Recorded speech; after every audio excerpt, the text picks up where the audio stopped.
Daniel Liu, a senior executive at China Construction America, played a central role in the highly publicized Baha Mar dispute.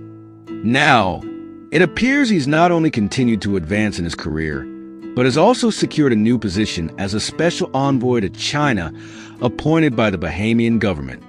Liu, a former senior vice president at CCA, was mentioned in a recent New York State Supreme Court ruling, which highlighted efforts by the Chinese state-owned contractor to curry favor with the Bahamian government. Now, the same individual has been given a high-profile diplomatic role by the Davis administration. One has to ask, what is the nature of this relationship between the Bahamian government and an executive named in a ruling for attempting to gain influence? How did someone involved in such controversy end up with a position from the very government in question? Dr. Hubert Minnis believes these are important questions that deserve answers from the PLP government.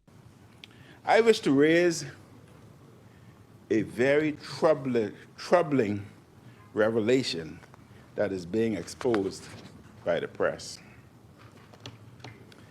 It concerns the hiring by the Davis administration of a Mr. Daniel Liu as a special envoy working for the government of the Bahamas. Why are the details of this hiring being kept secret? We need fuller information and details. Who exactly is this gentleman? Why is he a special envoy for the Bahamas? Who requested that he be made a special envoy? There are a number of urgent questions that need to be answered by the Prime Minister and his government. Is Mr. Liu a Bahamian citizen? Is he also a citizen of any other countries? If so, when was he granted citizenship and under what circumstances? If he was granted citizenship, did he receive it in 2023, around the time that he was also made an envoy? Why was he given special status as a special envoy? And does he have a diplomatic passport?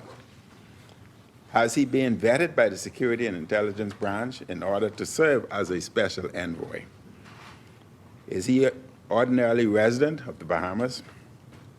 Would the Prime Minister please note his involvement in the special envoy status and contract for Mr. Liu, especially as diplomatic appointments at this level require the direct involvement of the Prime Minister?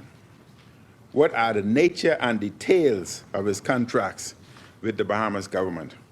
And how much is he being paid? Why has information on him and his work for the Bahamas been kept secret? Is he an agent for any other government? And do any of his domestic or foreign contracts place him in any conflict of interest? What is the nature of his Silver Star business? And where is this business registered? And where does it pay taxes? What kind of business is it? Mr. Deputy, these questions need to be answered. Once again, I repeat the call made by many for a full investigation into certain matters related to Baha Mar under the Christie administration.